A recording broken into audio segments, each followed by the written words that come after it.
Hey, what's up, Good. How Gianni? are you? How you doing, guys? Hanging in there? Yes. Yeah. Just Man, wait. yeah. Man, I'm sorry I didn't follow you. I didn't realize that. That's I bad. Nah, it's okay. You called me out on it. I got nervous. I was like, "Oh shit." But let me tell you this. This is kind of like my mindset with that.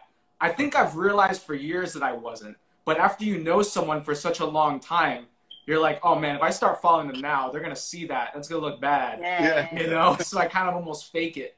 But What No, it's about when okay. you accidentally unfollow someone and then you have to follow again? oh, I've done Then you that. follow, you have to hit them with a message. I did that to Tex Johnson once. And Uh, he's kind of a scary dude. Like I had yeah. to message him like, "Hey, bro, I didn't mean to unfollow you. Don't like hurt me in New York or something like that. I don't need that."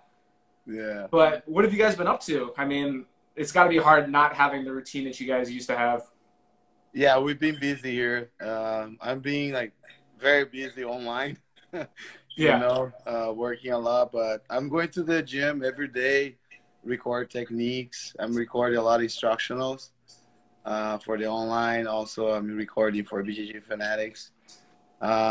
And just trying to keep up, the business, like talk with the students, send Yeah. emails, messages, plan, things for the future. Yeah. Doing a lot of meetings Yeah. online, and just being busy, very Yeah. busy, Nice. Would you and ex and would you train in the expect to be garage, Yeah, we lifting and train weight in train the in the garage. in garage? the garage. Yes, a Has it lot. just been you two, or you guys been able to get some people that you feel comfortable with, or what's the routine been? The guys come over. Yeah, the Yeah. guys come over. Yeah. Nice, nice. Yeah. Uh, You guys have a good enough size garage for that?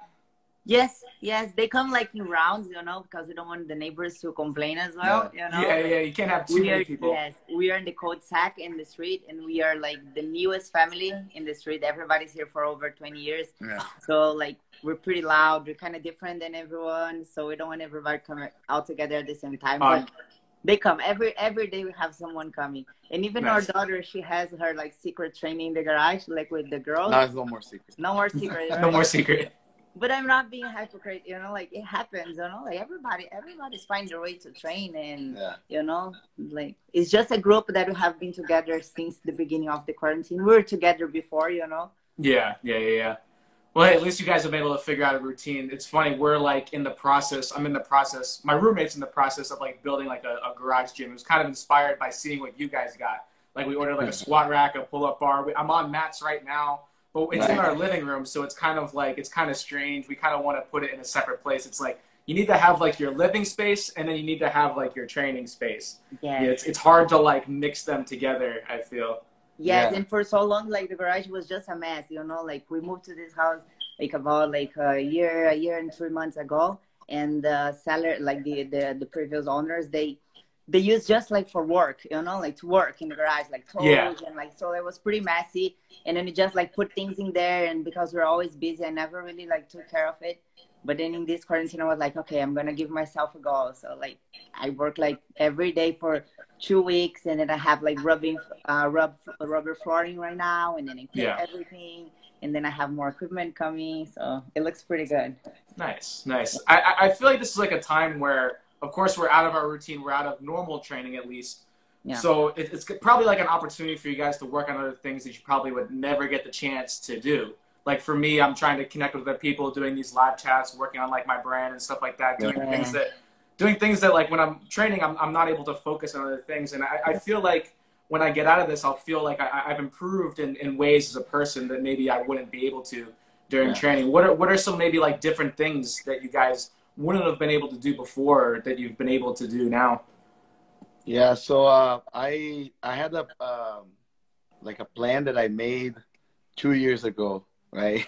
Two Yeah. years ago. Yeah, and then I fulfilled the plan like during the quarantine.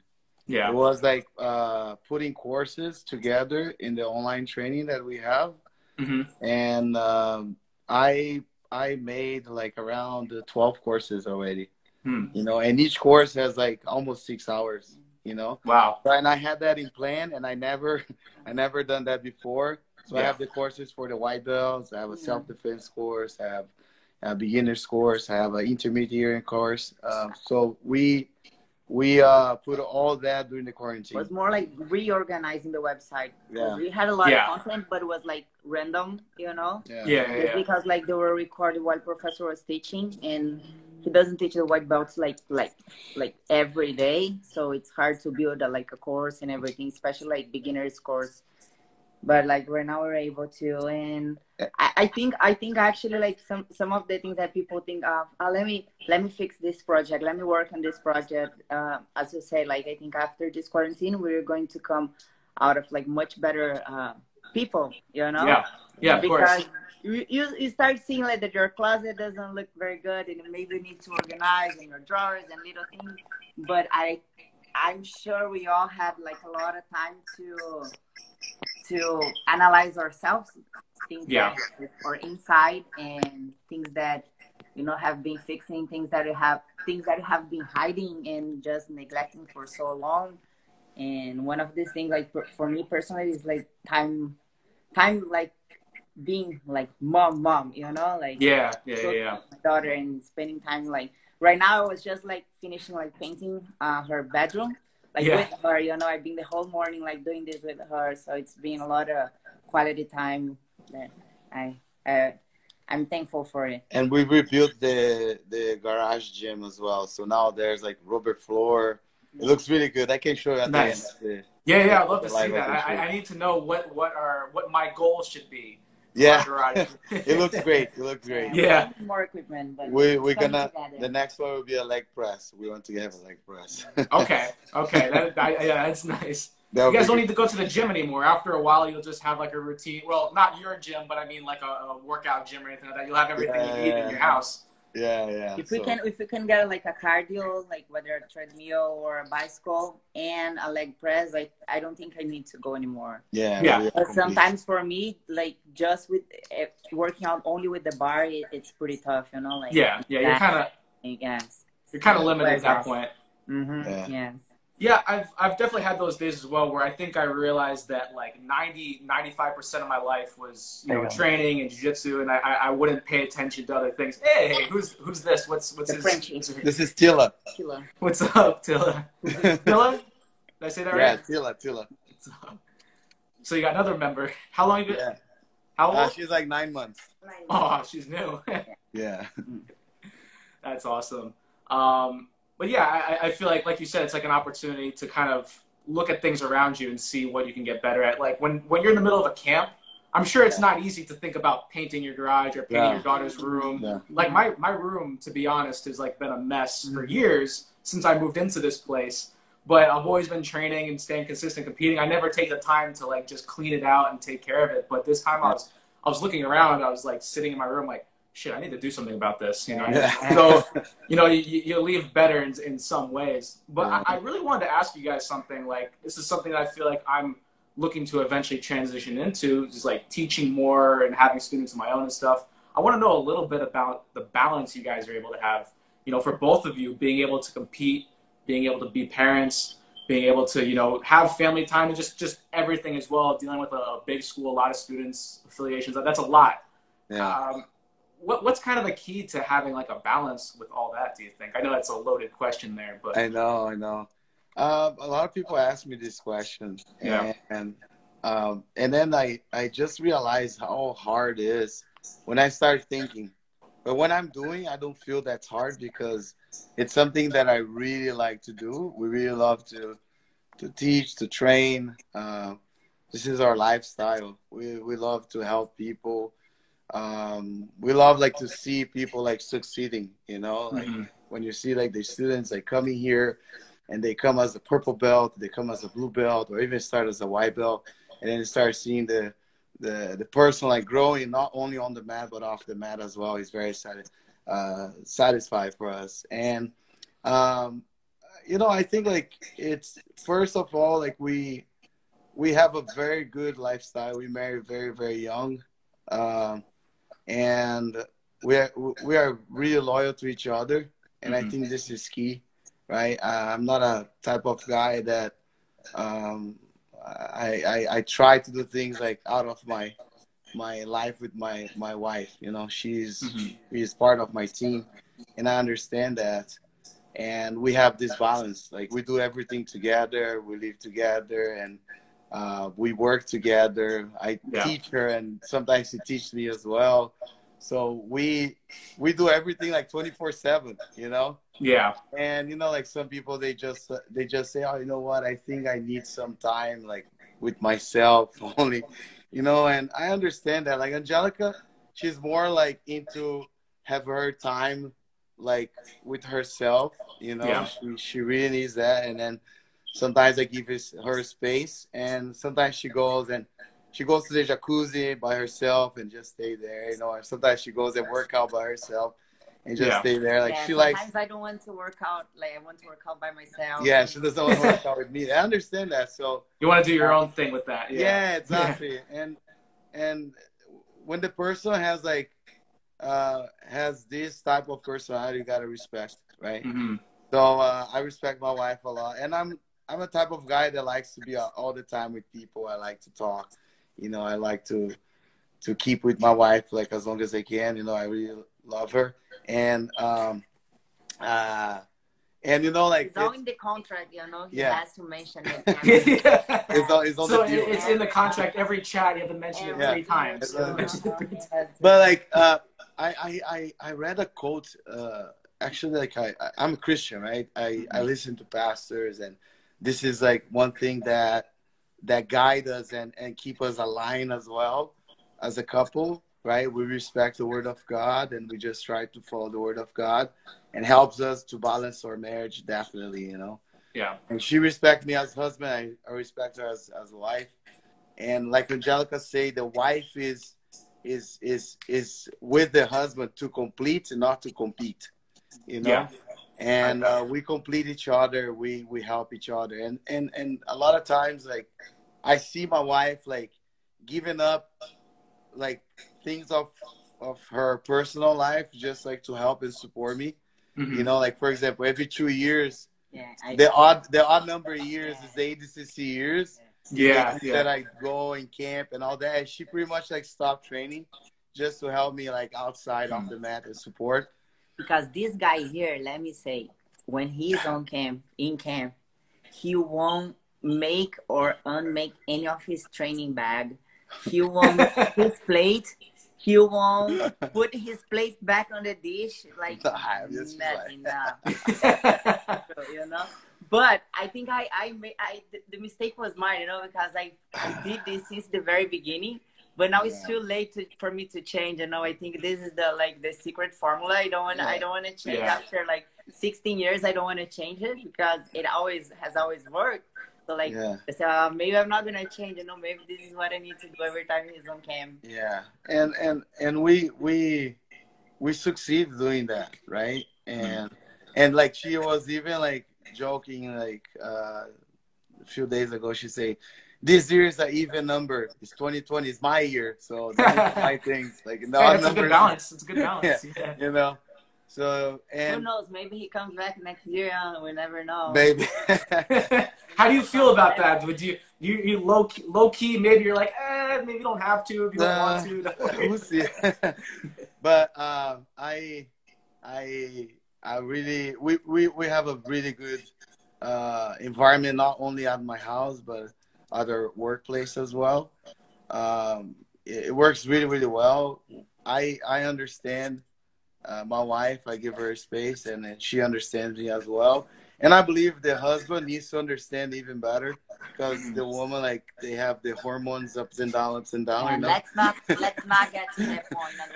Fight afterwards. Let's go over anatomy clarification here. We just gotta understand, you know, how everything works, and you know, because you're never gonna win an argument against a woman, you know.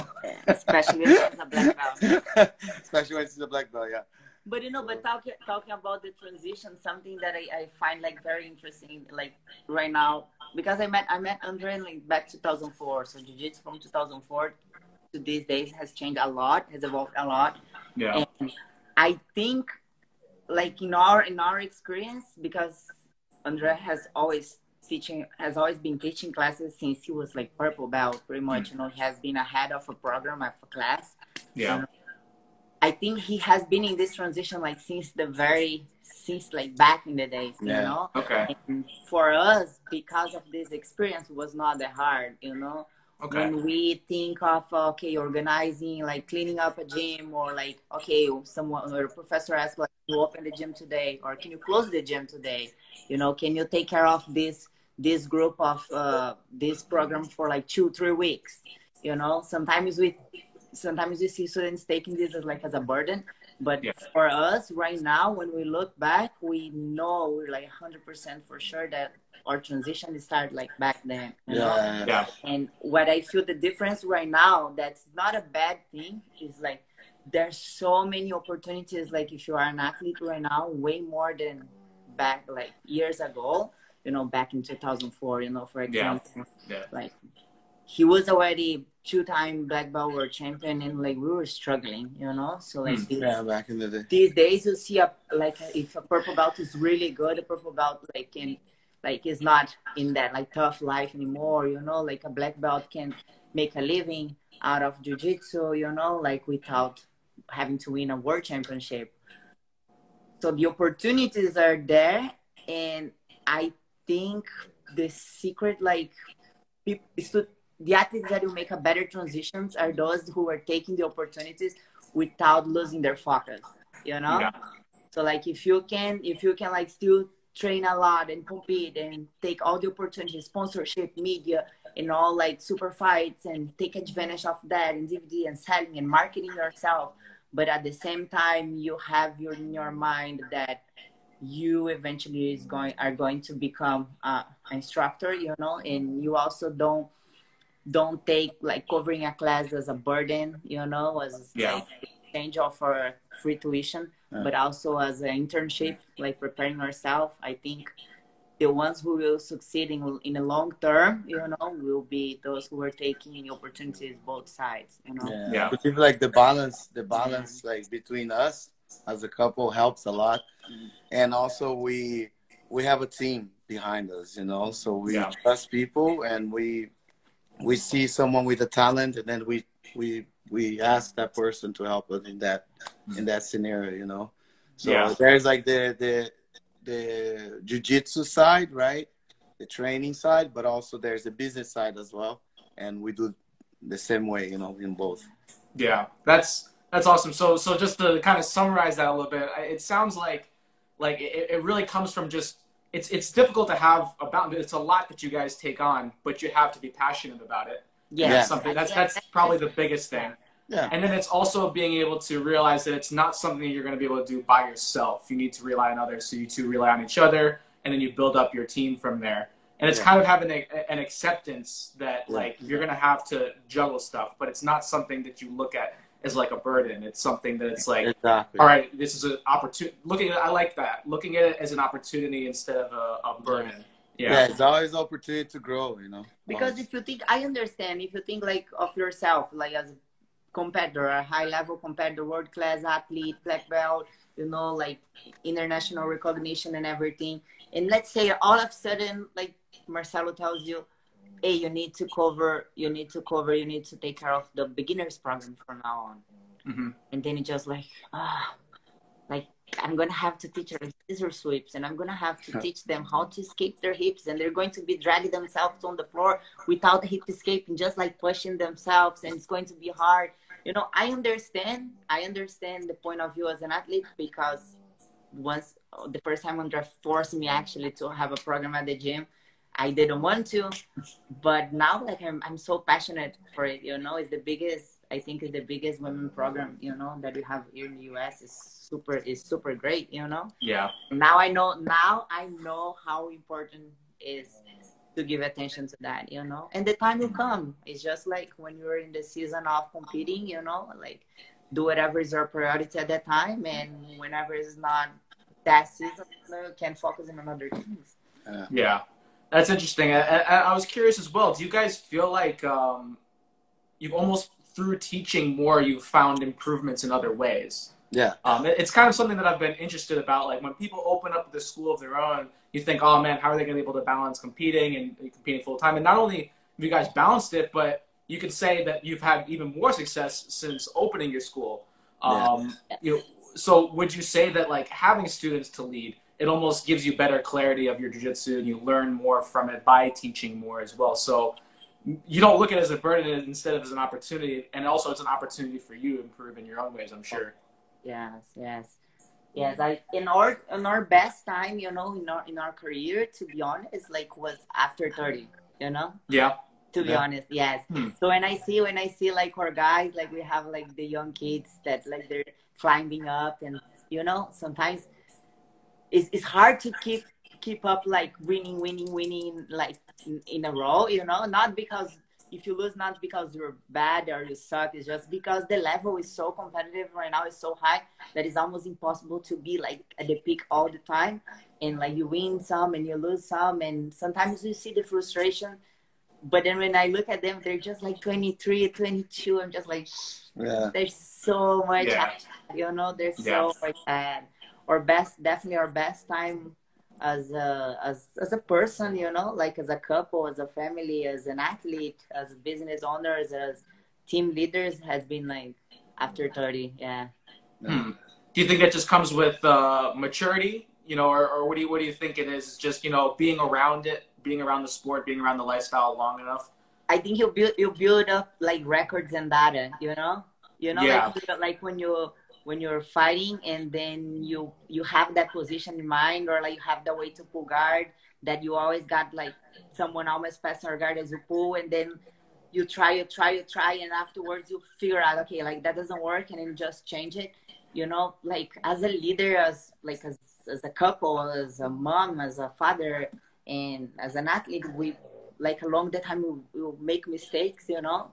But because like after that, like if you were able to fix it and like created that data and the record, you know, it's so much easier like to move forward, you know, after that. You know? Yeah, I mean, you just go ahead. Sorry. Yeah, when you're 30, like you pass through a lot of experiences, you know, even though like still like a young age, you know, let's say, but between like 20 to 30, like you pass through a lot of experiences, you know, not only on the mat but off the mat, life situations. And now I'll be like 38 pretty soon, in September.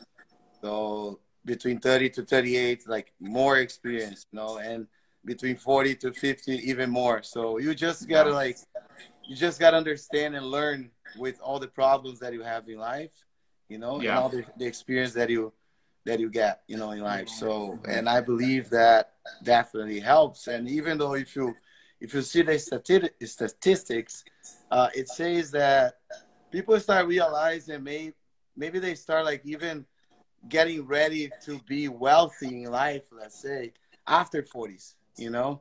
Yeah. Because until 40s, they always like wants to have fun, you know, like they don't have too much distraction, you know? And after that, they start like, oh, you know? I think that's a good thing of being married like young, you know?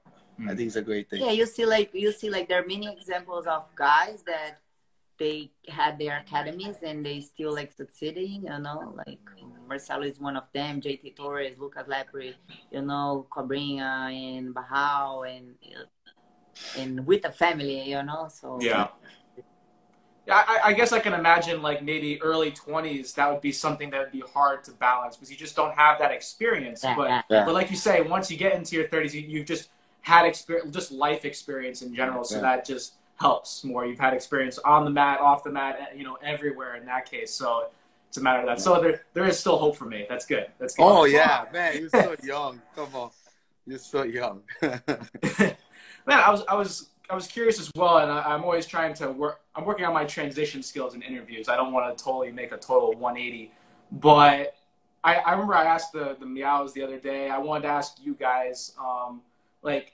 you're very well known for your work ethic, and you know I always admire that. I was talking to Bruno Ferzato the other day, and I was telling him that like the original Atos group, and when I was a kid, I would hear about the training sessions, and I'd be like, I need to mimic that. That's how you have to do it. Where did that was there someone that influenced you with your work ethic? Where did that kind of come from? Or was it something that you knew you had to do yourself? Does that make sense? Yeah. Yeah. Man, I always work hard, you know, always, even though when I wasn't like trained jiu-jitsu, I was doing my best in everything that I was doing before jiu-jitsu, you know. I tried to play soccer. I didn't succeed in playing soccer. I tried my best, right? Yeah. I was doing that 100%. That was like, Thankfully, he didn't play good. yeah, there was like 2 years of my life that I tried to swim, you know. And there was like a time in my life that I started working, you know, going to a regular job and work. And in that job, like, I learned so much, you know, because I was like 14 years old and I worked until I was 16, so almost 17. And I started like understanding the respect that you need to have to the, not that I didn't learn that with my family, my father, mom, but like when you put yourself in the world, like, you know, like outside of your house, you know, like you need to respect people that you don't know, you know, it's different. You know, it's way different. Like respect your grandma, your father, your mom. It's kind of like easy, let's say, you know. But like someone that you don't know, the person is just telling you, hey, you gotta do this, and you're just like, oh, this person that I don't know, like, is telling me to do things, right? But of course, it's your boss, right? Like, it's you have your role, and then your boss has their role, and then you start like understand that. And then I remember like there was a guy like that I worked together, and he always like trying to compete with me. You know, this guy was always trying to compete. He was like, "Oh man, I did this better than you." Like, "Oh, you know, like let's see, like if you can do this, if you can do that." Then we start competing against each other, but in a good way, in a healthy way, right? And I learned so much with this guy. His name is Gelton. I don't know if he's even watched that, but this guy was really smart, and it definitely helped to prepare me during those 3 years that I stay working. Helped me a lot. And then when I started training, I have so much passion for what I was doing. And fortunately, I have like such a strong health. You know, I'm a person that I don't need to sleep too much. You know, like if I sleep 4 or 5 hours, I feel great next day. He never takes a nap. Yeah. That's impressive. That's impressive. Yeah, I have. Even in camp. Even during camp, like, and I sometimes I think, oh, maybe I'm overtraining, but it's not. Like during the whole quarantine, I was like sleeping the time that I sleep and waking up the time that I wake up, you know? Yeah. So I keep like everything normal, like everything the same. Like I wake up always before 6 a.m. And it was like this during my whole life. And I was training so hard doing all the trainings that I had since a white belt. And I never felt like fatigue in a way that, man, I gotta rest. No, I always like felt like I gotta push more, I gotta get better, I gotta get better. And those who knew me, like who knows me since I'm a white belt, they can tell you even more about that. There's like some friends that they are in jiu-jitsu still, and they saw me doing all that. And I remember when Ramon Lemos moved to TT Jiu-Jitsu, right there, this team, we started training together. TT wasn't teaching back then because the problems that he had. I was in charge of the team, and Ramon Lemos was with me the whole time.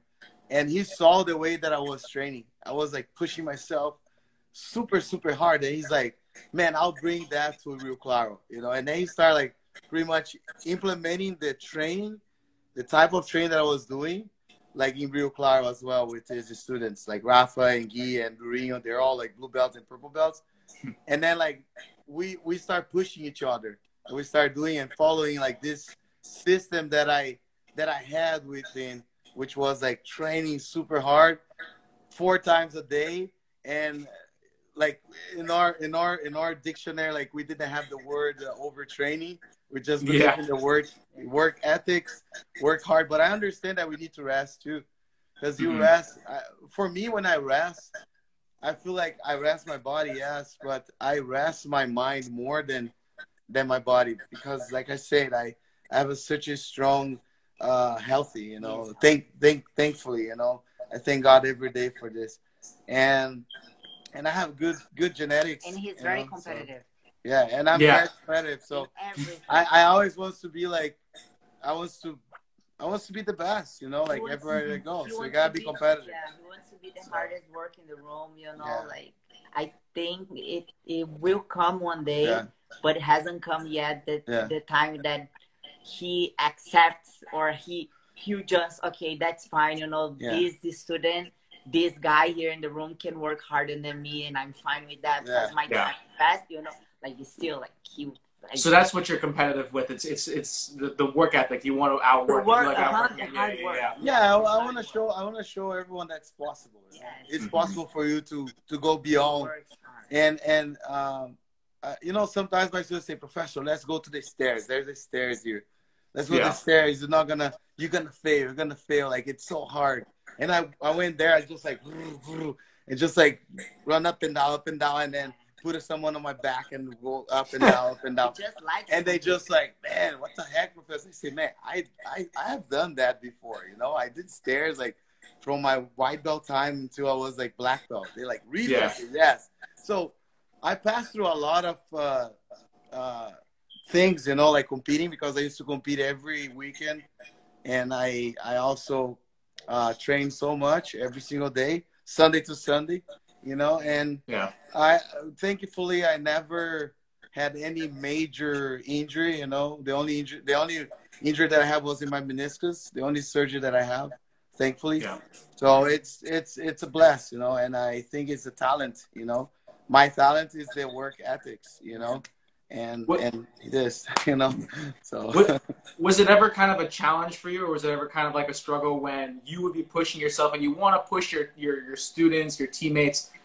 Was there ever a time where you're like you had kind of almost had to cater to them a little bit? Because you say your genetics and your health have been very good for you. Has it been kind of difficult sometimes to see like, okay, maybe I need to be able to cater to other people because it's hard for everyone to keep up at this level, or just expect them to meet your level? Yes. Was that kind of a difficult realization for you? I just say we have made a lot of people quit jiu-jitsu for life, you know. So these are the mistakes that I don't make anymore, you know. Yeah. Now I have balance. Yeah. Now I balance because I understood that it's not everyone that's like that, you know. Yeah. Before I thought like, man, like some guys like they train 2 days, 3 days, like I train, and then the 4th day or the 3rd day they're just like, "Professor, I can't train. I gotta rest. You know, I'm broke." And I'm like, "No, man, you're quitting. Let's go." And push the guy, and the guy just like, boom, you know, disappear. You know? Yeah. So now I understand that each person has their own style. You know, you cannot like convince them to do what you do because that way works for you, but for them maybe works in a different way. Maybe that person needs more time to be by themselves or rest more, you know. Yeah. So an example of that is kinda he doesn't train like I train, you know. He's more like he trains when he feels good, you know, and I respect that. He's succeeding with that. You go every day, but you know? Not 4 times a day. Yeah, exactly. Yeah. Yeah. You know, so we gotta respect that. But I always believe that more you do, more experience you have, harder for you to commit the same mistake, you know? Yeah. So I understand. Data, you know, the records. You know? Yeah. Hey, I don't blame you. Yeah. But what was I gonna say? Yeah, I've had like those moments where I would be the one at the gym and I'd be like, "Guys, we should be doing more. You know, we gotta do more." I of course I'm the student. I can't be the one to be the leader and push everyone, but I always expect more from people. And I had like a realization where I would see Bernardo Faria, and a little bit later towards the end of his career, and even still doing really well, still winning world titles. You know, he was training once a day. He was doing strength conditioning just on some days. And at first I would be frustrated. I'd be like, "Man, what the hell? Why is this guy winning everything when he's hardly? I'm here all day. You know, what's the deal?" Have that thought that is unfair, right? Yeah, I'd be pissed. I'd be totally pissed. Not to them, unfair to us. Right? Yeah, I'm like if we're training so much and we don't win. I should have just played deep half guard and done one swing once a day. I'd be a freaking 4-time black belt world champion right now. Yeah. But then I kind of realized, like, you know what? Everyone has their own routine. Everyone has a certain way of making things work. I mean, look how great Kainen's been doing, you know, and with the routine that he's got. So you kind of just got to let people do what they feel most comfortable with. Yeah. Right? Yeah. So, but I believe that the work ethics and working hard as an athlete, it's really, really important, you know, in order to achieve your goals. And of course, we are if you're talking about like jiu-jitsu competition, you know, you got to be competitive. And you have to have that mindset of always like hate to win. Yeah. Like Yeah. you gotta hate to win more than you like to lose. More than you like. You gotta Other hate way to around. lose. Other way around. Yeah, more than you like to win. Yeah, something Got like it. that, you know. So I know exactly what you're saying. I read that quote basically every day. Don't worry. Hate to lose more than you love to win. Yeah. I was curious also, like, kind of talking about training and work ethic and stuff like that. What kind of, if you guys have found a balance with this as well? I remember a couple months ago, Marcelo sat us down and talked to each other. He talked to us, and he was saying, like, all the black belts would always train together. And it was cool. You know, we'd always, like, clash and go at it, and I think that was great. But I think he kind of had a realization that maybe we weren't developing our games as much because we were kind of having these even battles all the time. And I see you guys are always training together. Always the black belts are going together. You know, but that's at least what I see from the outside. Do you guys try to find a balance between going with each other and then also giving yourselves the opportunity to work with lower belts to help other people out and also to, like, kind of develop new things as well? What's kind of your process in development with that? Yes. Like, you never see a lion, like, hunting a lion, you know? Yeah. The lion always hunts, like the animals that are like the prey, you know, like the prey, like the zebra, you know, like the deers. Not like, you know, the, That's a crazy like analogy. because look, when you blue belts. Yeah, when you talk about, Deers. of course, if you put like a blue belt versus a black belt, right? It's a zebra versus a lion. You know, it's just like that because although those blue belts out there nowadays are really good. I know. But like a black belt, world champion, you know, and just a blue belt, right? It's the black belt will go, and the black belt pretty much can control the fight. You know, you can control, you can push, you can let the guy like maybe like go to your side, recover. You say, okay, now I'm gonna put on one leg X. Okay, now I'll play spider. Now I sweep. Okay, now I'll pass on. I'll let him sweep. So you pretty much like just play in any spot that you want, you know, in any situation that you want. But when you go, like, I know what Marcelo realized. It's like when you go, like me versus Lucas, you know, in the training, like maybe because we train so much together, we know the game of each other. And sometimes the fight goes like so hard and somebody like wins by one advantage, you know? Or sometimes it's just like a sweep at the end or even like it's a draw because the game is like so tight and the black belts, they know each other a lot. So definitely you must have a time during your training routine where you be able like to attack, you know, and to do like pretty much whatever you want. Let's say when Mike Tyson was in his prime, right? They have like to find like sparring session for him, right? They pay guys to have Mike Tyson like beat up those guys, you know. So he's not gonna be like do training sessions against Evander Holyfield, you know. He was always doing a training session against someone that was like not like the same level as him, you know.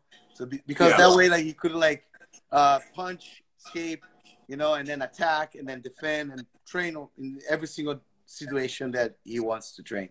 So I believe like maybe 60 to 70% of your training, 60%, let's say, you should like train with the lower belts, and like the 40, 50% or 30% with like someone like in the same level. But you can train also just with black belts, let's say, but you'll be more like, I feel that you're going to be more like a guy that wins by points, you know, when you start training more like that. And if you want to sharpen your submissions, if you want to sharpen your techniques, like be more aggressive, definitely you need to have some train with like lower belts. I think that's important. That's why I convince all my athletes in my gym to train, like the competitors, they also train the regular classes. So during the regular classes, they're able to train with people they don't compete. So that way they can flow more, they can play more like loose and, you know, like more like flowing sparring, you know. Some people don't like to roll like that. But I believe like when you roll just like hard, for sure you're going to be like a point fighter. But also like put yourself in a bad situation as well, right? Because imagine if you have to put yourself, like Andre and Lucas, they know if like, okay, like I'm gonna put myself in like in this bad situation and then work my way out, you know, like it's not gonna happen, you know, like you let a good black belt get there and like they're not gonna lose the position never until you tap, you know. Yeah. So like it's just a way to push yourself. But as professor say, everybody, like all the athletes, they come. Some they like to do the morning and then follow with the competition. So they do the morning as a warm up, the morning like as a warm up, and they just stay to like follow up by the competition training. And the ones who like to like wake up a little bit later, they come for competition and then they come in the evening. Yeah. No, that's awesome. Yeah. I think I've tried to find that balance as well, where like training twice a day. I would always want to go with the black belts, the highest guys. I would always think that's the way to get better. Yeah. And I think it was almost kind of making me tougher. It made me smarter strategy wise. Yeah. But then there was a certain point where I felt like, man, I was hitting a stalemate in my game a little bit. I wasn't developing anything new. Yeah. I was willing to just eke everything out by advantages or 2 points and stuff like that. So I was like, okay, you know, I appreciate what Marcelo said, and there's also something I was thinking about myself, being able to kind of have a balance and working with other people as well to kind of open up and develop new things. Sometimes I would go like 5 rounds, you know, with just black belts, and then at the end of it, I'd be like, okay, cool, you know, there's no one past my guard, but what else did I really get out of that besides, you know, having someone just not pass my guard, you know? Yeah. This training with Mateus and Marcos and, you know, John Zatava and Marcelo, you know, just having them not pass my guard is a good day. It's a really good thing. It's a really good day. Yeah. You should be proud of that. Yeah, yeah. So do you guys have like requirements for your students, or do you kind of well, I guess not, but do you allow them to kind of make their own schedule pretty much now? Or do you have like a certain, like at least a mandatory session to be at for you guys?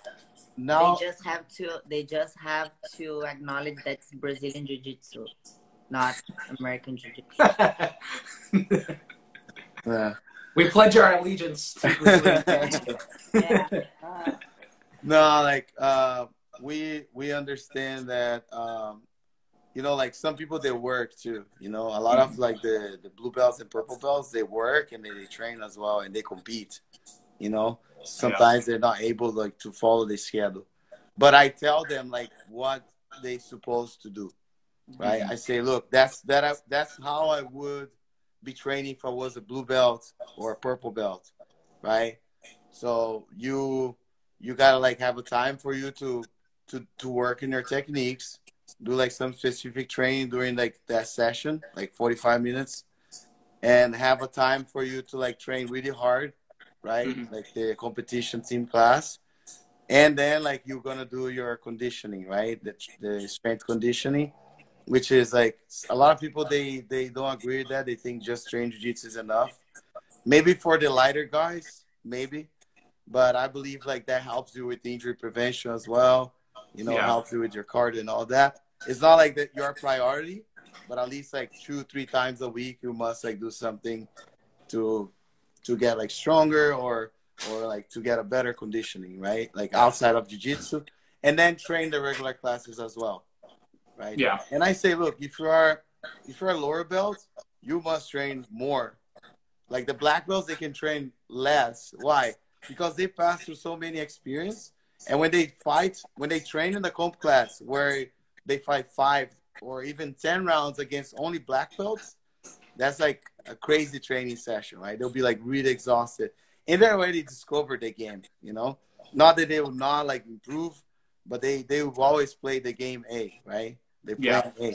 So I suggest them to train like really hard, the black belts, you know, the comp class, and have like a conditioning like 2-3 times a week, and like train the nighttime class like with the regular students. There was a time when the team used to like all work out together, but then the team got like really big, super big, and then it was pretty much impossible to have like the whole group working together. And then also like we started figure out that like the conditioning is specific for each one, you know, like like, it's hard to do something like that all together. Yes, to put everybody in the same program is like it's not gonna work, you know. Was good to have like the team united, you know, like it brought a good sense of like belonging, you know, to the team. Like the team was together like never before, but the progress we didn't see that was good, like pretty much like for the bigger guys, you know. Yeah. But it was hard, like for the lighter guys too, because the game, the style is just different. But everybody pretty much they do like the frontline competitors. They do conditioning. They have a drill session. They have a regular class and a comp training.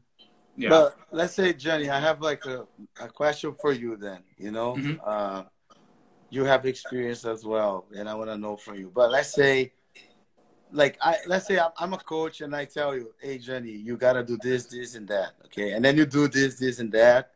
And you feel like it's not working for you. Right. And then you do something else and it's still not working for you. You know, what do you do? You do, you know? So it's hard as a student, you know, because for me as a student, I always going to listen to my coach. My coach tell me, hey, climb that tree 10 times, you're going to be a world champion. I will do that. You know, it's all about the mindset as well, because the training is to build your confidence, you know? So my question is like, let's say, you know, you are a coach, and then you tell your student, look, you gotta train 2 times a day, and 3 times a week you gotta lift weights, and one of those sessions you gotta like work on your positions, you know, like good positions that you work. So you do that, and then you see like some guys, they follow that and they succeed, but some guys they feel like, oh, I gotta do something else, you know. So as a coach, is for me, when I have like, as I have a big team, right now I have a big team, a lot of competitors, I can see like things that work and things that doesn't work for people, you know. But like, it's really hard. Like, my question is like, what would you do if you tell your student to do one thing and then he doesn't follow that thing that you say, you know? I don't know what, I mean, I guess that's kind of a question for you, right? I'm not the one coaching. Exactly. Like, exactly. But I'm putting you on my shoes, you know? Yeah. You know what? I mean, I guess you can only push someone so far, you know? There's only so many times that you can try to get them to follow a routine, you know? I mean, you know, I would say give it a couple of tries. I guess it depends on their success as well. You know, if they're finding success in what they do, I guess you kind of got to loosen the leash on them. But if you find that, like, they're not following routine and they can be doing better, then you kind of got to stay on them about it. I don't know about you, but even kind of getting out of that question, because I don't have a good answer. It's hard, right? It's really hard as a coach. It's hard, yeah. But think, shit, like, do I gotta worry about that when I'm a coach? Damn. Yeah, exactly. Because you're gonna have people that they listen, and you're gonna have people they just like, no, I'll do my own thing, you know. So, but like, it's pretty hard, you know. I think the team should work as a team, and we, with our brains, we should master like ourselves, like in the same like thoughts, environment of like achieving a goal, which is being a world champion, right? And I think that's the thing in jiu-jitsu. Like, sometimes people don't think as a team; they think more like as a individual, you know, because it's just you and the guy fighting, right? It's you like versus 4 guys, right? At the end of the day, like, your coach is not gonna be fighting there, but he's gonna be outside helping you, you know. So I believe, like, as a student, you must follow the instructions of your coach if you trust your coach, and then go, you know, because that's how it works. But there's also communication, right? Like, we're open if someone comes and say, like, not trying to find like a different way, not saying that whatever has been in a schedule is wrong, but just something that like he can adapt himself better, you know. Like, so it's just one thought that I had in mind is, I remember I like doing long rounds, something that I always kind of preferred. I always like doing regular rounds and then like more specific training at the end. I remember there was a period of time, and I listen to Marcel. I believe in what he tells me. I trust his guidance. And I remember one time we were doing like a specific training, and I was having a hard time mentally wrapping my mind around it. I didn't really understand like what the goal was, what the objective was, and I had to. But what I think what a student should do is to be able to go up to the coach and be like, hey, you know, I'm not understanding the training. What should my goal be? What should I be thinking about in there? because instead of getting annoyed about maybe doing a training that I didn't like, instead I had to find a new way to like, okay, well, let me get some clarification. Let me see exactly. Let me see what he wants my goal to be, you know, and then we can kind of figure it out. So I think it's about having like an open communication. What would piss a coach off probably, and I'm sure you felt this, is where a guy just goes and does his own thing. Without maybe at least confronting and saying, hey, I'm struggling with this routine that you're giving me or something like that. So I guess coming from the student, what I would say is, like, I respect my coaches. I want to do everything they say, but if I'm having a hard time with it, or there's things that I don't like as much as others, I'll try to like find some clarification, like, hey, how can I make this better for me instead? So I don't know, for a student, I would suggest that.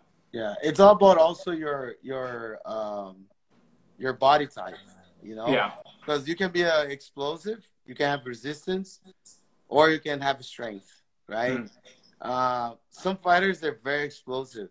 And those guys are more explosive. They love like short rounds. Yeah. But those guys, they're not very explosive, like, or they have more resistance, right? They need time to figure out like their grips and all that. So they need more time, you know? Yeah. That's me. It's all about exactly. So it's all about the way. This guy loves short rounds. Yeah. You like short rounds? Okay. Yeah, I like short rounds. I know. Yeah, she doesn't, you know, because it's the game too. It depends of your game. But the goal of the training is like always to take you out of the comfort zone, you know? For example, Batista is training for like the third coast grappling, right? We have like a few guys helping him out. And I was there with him one day, and then he was training. And the rule is like, if you win the first part of the round, like the first 7 minutes, no submission, it goes to golden score 5 minutes. And then you choose to be, whoever wins choose to be top or bottom, you know? Yeah. And then like the round was over, 7 minutes, and then he was rolling with Jonathan. And I say, okay, Batista, go on bottom right now. He's like, but I won the round. I want to choose to be on top. I say, but let's say the referee just like didn't give you the points, and the referee say that the points was for Jonathan. Hey, you got to look all scenarios. Yeah, you need to be like on bottom. You know, it's like, oh, it was like, because every time you take the athlete out of his comfort zone when he's on the focus, right? When the person is on focus, they feel like, oh shoot, you know, I gotta do that. I'm tired, you know. So, and that's the intention of the training. You know, the training is to simulate situations where you need to overcome no matter what. You know, no matter what, you got to overcome. So no matter the outcome, you got to find a way to win the fight. Because if you lose the fight, the title is over. Basically, you have to be comfortable being uncomfortable. Yeah, you know? Absolutely. Absolutely. Because, you know, like, you know, at the arena, anything happens. Anything. Yeah, you got to be ready for any scenario. Absolutely. We know that all too well. Yeah, let's say, look, Johnny, like some people, they go, like, let's say if I have for ADCC, for example, there was only one day that I didn't train. Only one day during the whole camp for Felipe Pena. One day I didn't train. It was because I had like a sore throat, really bad sore throat. And you got better in one day? I was having fever, but I was thinking like, man, should I go like this? Should I not? You know, because if you wake up like that in the day of the tournament, you know, you got to do it. But yeah, you got to do it, right? But you got to be smart too, because I was in the middle of the camp and I knew like, okay, I put my immune system even more like down, and then this will affect my other training sessions. So I rather like rest right now, recover, so I can go. But if I need to be ready to do that, if that happens during the tournament, you know, you gotta be ready for all the situations. Yeah, I can imagine, and I understand that. That's crazy. Only one day the whole time? Yeah, only one day. How long is your camps usually? 12 weeks. Damn. Day off. What are Sundays? Are you actually like training on Sundays, or is like just strength training? Garage. Yeah. Garage or running on the street up the hill. Oh, it's but something. we live about like 4 miles from the gym, and like we have like the roads like up and downhill. He would lift in. There was a day that he did like physical therapy in the morning, and then drill, and then comp training, and then he came back home, and then he lived in the garage, and then he went back to teach Nogi class in the evening, and he trained, and then on the way back he came running. Like he would do this like often. So I think you win the competition of training the most. Why I concede it, you know. And if anyone says that you're doing too much, you're not doing that much.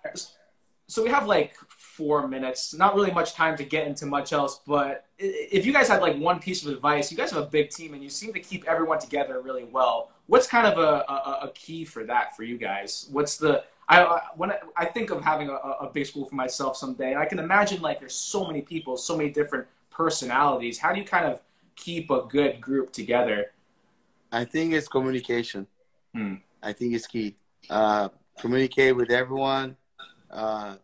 Get the feedback, you know, of training. Yeah.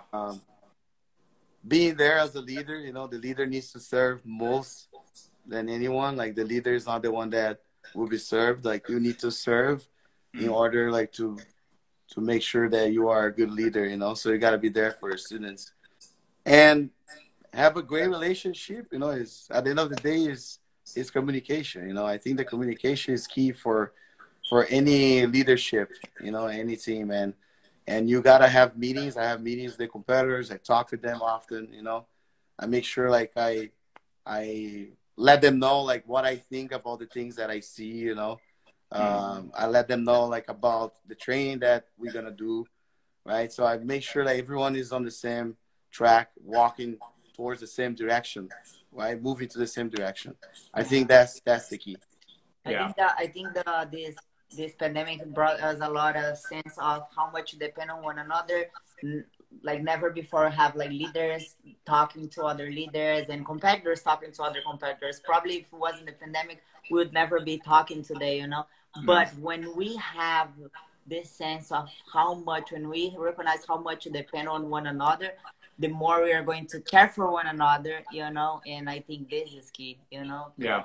If I depend on you to get better, you know, I'm gonna care for you a lot. Yeah. So it's connection. It's connection. Yeah. You guys. Connection. Yeah, for sure. And as a leader, it's when you have a lot of people. We have 2 minutes. When you have a lot of people, you know, it's really hard to manage a lot of people. You know, so I have people that help me doing that. I have like Rolando. I have Pete. I have Angelica.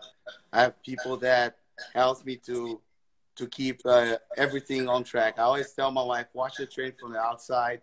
Because sometimes like, I have 40 people on the mat. They're all competitors. I need to keep my eyes on everyone. It's so hard to keep the eyes on everyone. So I need to have my assistants.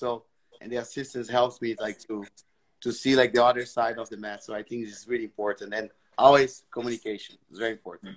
So it's about having a team. That's awesome. Yeah. So, man, real quick, we have like 1:20. I remember 2006, I was at Worlds. Me and my mom were at Worlds. I went to Rio to watch.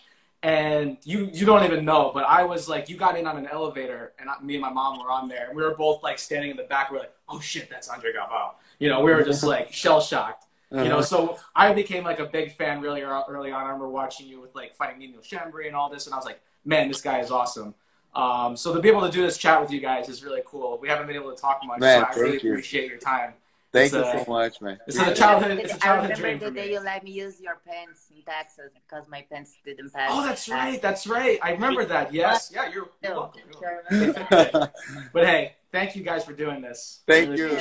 Stay safe, you guys. Take it easy, everyone. Take care, man. God bless. Bye.